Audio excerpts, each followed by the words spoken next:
नाज़रीन अस्सलाम वालेकुम, आप देख रहे हैं सियासी टीवी। कौमी खुनाई में आप सबका इस्तकबाल है। मैं मोहम्मद सिद्दीक। सबसे पहले सुर्खियों पे एक नज़र डालते हैं। यूपी में जुमतुल विदा के मौके पर नमाज जुमा पुरअमन तौर पर अदा की गई। संभल, मुरादाबाद, मेरठ, लखनऊ समेत तमाम अहम शहरों में सख्त तरीन सिक्योरिटी में अदा की गई नमाज। मगरबी बंगाल में बांग्लादेशियों को जारी किए गए आधार कार्ड। पार्लियामेंट में वज़ीर दाखिला अमित शाह का बयान, ममता बनर्जी को बनाया कड़ी तनकीद का निशाना।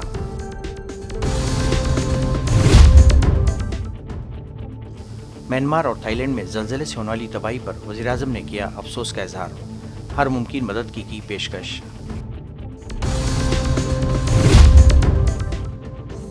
कश्मीर के कठुआ जिले में तलाशी ऑपरेशंस के दौरान खौफनाक तसादुम, 5 मिलिटेंट्स और 4 पुलिस एहलकार हलाक, डीएसपी समेत 5 एहलकार शदीद जख्मी। नई नीति सुर्खियां, आप खबरों की तफसील पेश है। जुमतुल विदा के मौके पर यूपी में सिक्योरिटी के सख्त तरीन इक़दाम किए गए। याद रहे कि शब क़दर और जुमे के पेश नज़र यूपी में नई हिदायत जारी की गई थी और पुलिस का सख्त बंदोबस्त किया गया था। शदीद तरीन फैसलों के बावजूद जुमे की नमाज अमन व अमान से अदा की गई। संभल में भी रमज़ान मुबारक के आखिरी जुमे की नमाज के पेश नज़र सिक्योरिटी के सख्त तरीन इंतजाम किए गए थे। शाबी जाही जामिया मस्जिद समेत शहर की 400 से ज़ायद मसाजिद में नमाज जुमा अदा की जाएगी। इस मौके पर किसी भी नाखुशगवार वाक़े से बचने के लिए पुलिस, रैपिड एक्शन फोर्सेस और सिविल पुलिस ने फ्लैग मार्च किया। फ्लैग मार्च के दौरान पुलिस अफसरान ने सिक्योरिटी इंतजाम का जायज़ा लिया और ड्यूटी पर तैनात एहलकारों को सख्ती से मुस्तैद रहने की हिदायत दी। इलाके में 1300 से ज़ायद CCTV कैमरों और ड्रोन्स के जरिए निगरानी की जा रही है। चंद रोज़ कबल संभल में होली के मौके पर कुछ बीजेपी लीडरान की जानिब से दिए गए मुतनाज़ा बयानात के बाद इलाके में कशीदगी पाई जा रही थी।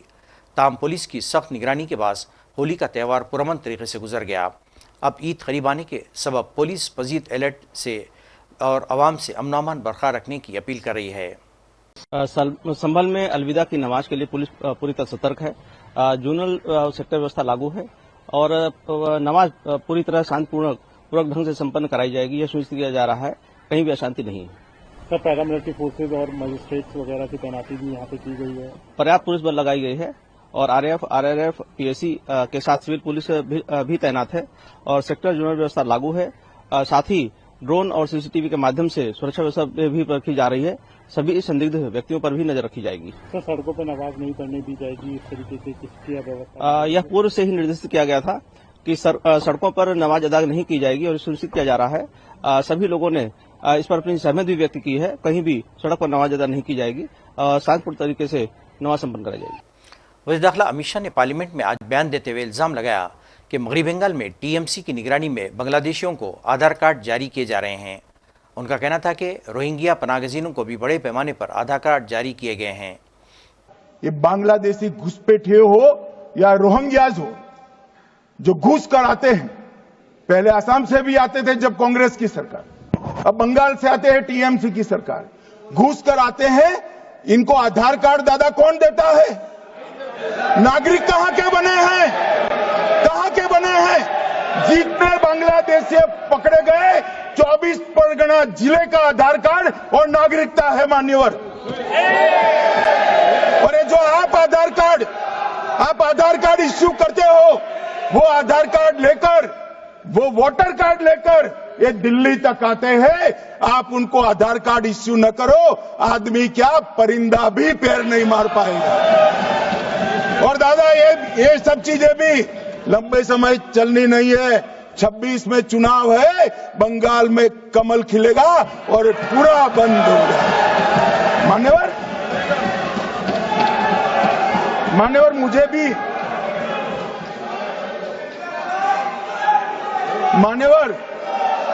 मैं आज कहना चाहता हूं,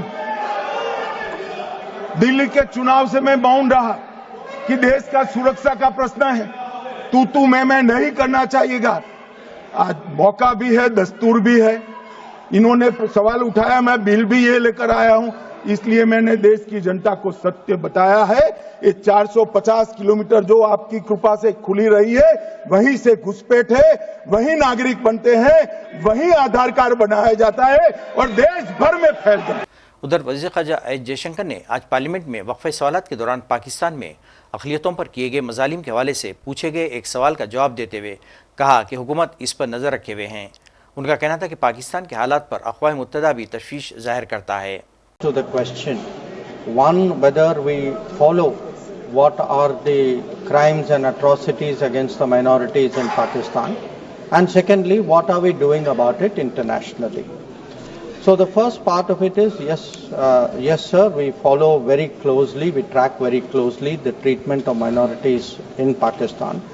And as an example, I would like to apprise the House that just in the month of February, there were 10 cases of atrocities against the Hindu community, 7 of them related to abduction and forcible conversion, 2 related to abduction, 1 related to police action against students who were celebrating Holi. There were 3 incidents relating to the Sikh community in Pakistan. In one case, a Sikh family was attacked. In another case, a Sikh family was threatened because of the reopening of an old Gurdwara. There was also an abduction and conversion issue with one girl from that community. There were 2 cases pertaining to the Ahmadiyya community. In one case, a mosque was sealed, and in another case, 40 graves were desecrated. And there was one case pertaining to the Christian community, where a Christian person who reportedly was mentally unstable was charged with blasphemy.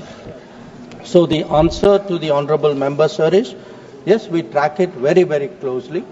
We take it up, and we take it up at the international level also. Again, to give 2 recent examples, sir, in the month of February, our representative at the UN Human Rights Council pointed out that Pakistan is a country where, I quote him, where human rights abuses, persecution of minorities, and systematic erosion of democratic values are state policies. They constitute state policies which brazenly harbors UN-sanctioned terrorists, and Pakistan is in no position to lecture anyone. Instead, Pakistan should focus on providing actual governance and justice to its own people. Our ambassador in the UN General Assembly also just 2 weeks ago underlined the fanatical mindset of Pakistan, which he said was very well known, and its record of bigotry. So we are taking it up at the international level. जी जी बताएं, master पूछे। माननीय, मेरा दूसरा पूर्व प्रश्न हमारे पड़ोसी देश बांग्लादेश में रह रहे हिंदू भाइयों की सुरक्षा के बारे में है। यह सही है कि हमारी सरकार केंद्र सरकार से बांग्लादेश में हिंदुओं की सुरक्षा, सम्मान और भलाई सुनिश्चित करने के लिए हर संभव प्रयास कर रही है। ओके। लेकिन बांग्लादेश पार्लिमानी उमूर के वजीर किरण रिजिजू के राणा संगा के हवाले से राज्यसभा में किए गए रिमार्क के बाद ज़बरदस्त हंगामा देखने में आया, जिसके नतीजे में कार्रवाई मुलतवी कर दी गई। पार्लियामेंट के दोनों ऐवानों में इस हफ्ते मुसलसिल हंगामों और कामकाज में रुकावट पर अपोजिशन ने तशवीश जाहिर की है। सर, जो अभी कहा है, हम लोग तो पूरा एग्री है, आपने देश का सेंटीमेंट को रखा है। मैं सिर्फ इतना पूछना चाहता हूं, हम लोग दिल से मानते हैं आपने जो कहा वो बहुत सही कहा और देश का सेंटीमेंट है। हमारे कांग्रेस पार्टी और बाकी लोग भी इससे सहमत है कि नहीं, एक बार बता दीजिए। क्योंकि मैं मानता हूं, अभी हमने खुद रुकाया अपने पार्टी के एमपी को, ठीक, चेयरमैन का बात सुन लीजिए। और इस सदन में देश का हीरो को अगर इंसल्ट करता है तो मैं नहीं मानता हूं कि ये मुद्दा सिर्फ हमारे रामजीलाल सुमन जी का अकेला का है। वो बहुत सीनियर एमपी है, हम लोग लोकसभा में भी साथ रहे हैं, कई साल पहले भी यहाँ आए हैं। इसको मैं इज्जत देता हूं व्यक्तिगत तौर पर, एक साथी के तौर पर। लेकिन जो राणा सांगा को लेकर के जो वक्तव्य दिया, अगर यहाँ से हटा भी दिया, वो बाहर सोशल मीडिया और न्यूज में तो वो तो बिल्कुल चल रहा है। और सुन के किसी को कैसे मंजूर होगा जो भाषा और जिस लहजे में माननीय सदस्य जी ने राणा सांगा के बारे में बोला है। इसलिए मैं आपके बात को सहमत करते हुए मेरा तरफ से ये दरखास्त है, हम लोग आपका स्टेटमेंट को, ऑब्जर्वेशन को एंडोर्स करते हुए, विशेष करके जो इंडी गठबंधन है कि नेता कांग्रेस पार्टी को भी मैं अनुरोध करता हूं, आप भी खुले तौर पर ऐसे स्टेटमेंट का खंडन कीजिए और चेयरमैन साहब ने जो ऑब्जर्वेशन किया है, कोई भी रीजन, कोई भी जाति का नेशनल हीरो को अपमान नहीं करना चाहिए, देश में भी और इस सदन में भी। माननीय सुप्रीम कोर्ट ने जुमे को कांग्रेस के रुकने पार्लियामेंट इमरान प्रतापगढ़ी के खिलाफ गुजरात में दर्ज मुकदमे को खारिज कर दिया। उन पर सोशल मीडिया पर मुबैना तौर पर काबिल एतराज़ नज़म पोस्ट करने का इल्ज़ाम था। अदालत ने करार दिया कि नज़म में कोई जुर्म नहीं बनता और FIR दर्ज करने से कबल पुलिस को तहरीरी लिए गए अल्फाज के माने को समझना चाहिए। अदालत ने कहा कि शहरियों के इज़हार राय के हक़ को ख्याली या गैर माकूल अंदाज में कुचला नहीं जा सकता। अदालत ने वाज़ेह किया कि फ़न की मुख्तलिफ़ शक्लें जैसे शायरी, ड्रामा और मौसीकी इंसानी ज़िंदगी को बामकसद बनाती हैं और इसके ज़रिए लोगों को इज़हार राय की आज़ादी दी जाती है। अदालत उज़्मा ने 21 जनवरी को कांग्रेस MP को अबूरी तहफ़्फ़ुज़ देते हुए उनके खिलाफ किसी भी ताज़ीरी कार्रवाई पर रोक लगा दी थी। गुजरात हाई कोर्ट ने 17 जनवरी को मुकदमा मनसूख करने से इनकार कर दिया था, जिसके बाद इमरान प्रतापगढ़ी ने सुप्रीम कोर्ट से रुजू हुए थे।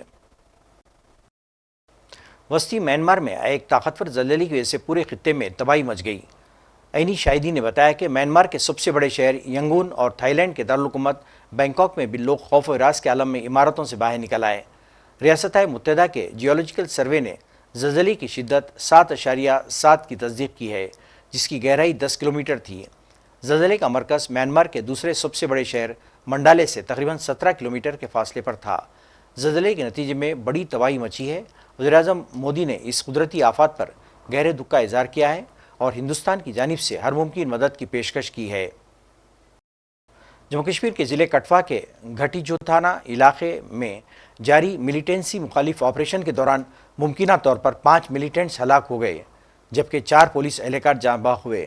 सरकारी ज़राए ने बताया कि जुम्मे की सुबह सिक्योरिटी फोर्सेस और मिलिटेंट्स के दरमियान दोबारा आमना सामना हुआ और तसादुम छिड़ गया।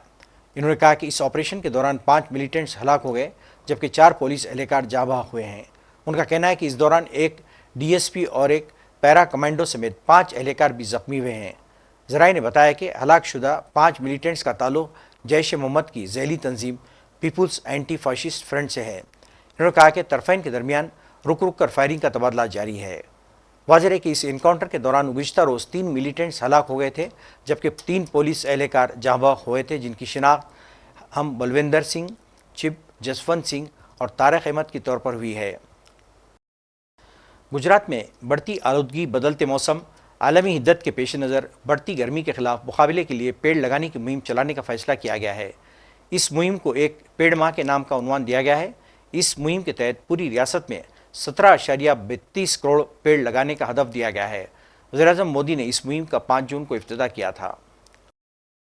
नाज़रीन, आखिर में सुर्खियों पे एक और नज़र।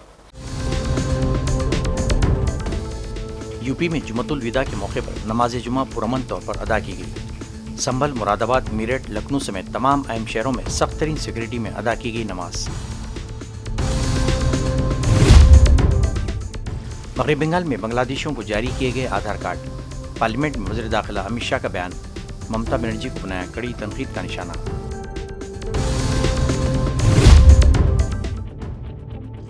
म्यांमार और थाईलैंड में ज़लज़ले से होने वाली तबाही पर वज़ीर-ए-आज़म ने किया अफसोस का इजहार, हर मुमकिन मदद की पेशकश।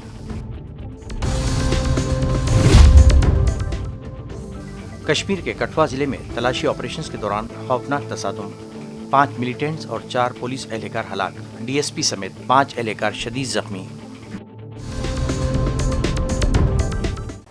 नाज़रीन, इसके साथ ही कौमी खबरनामा खत्म होता है। मुझे और सारी सियासी टीम को इजाज़त दें।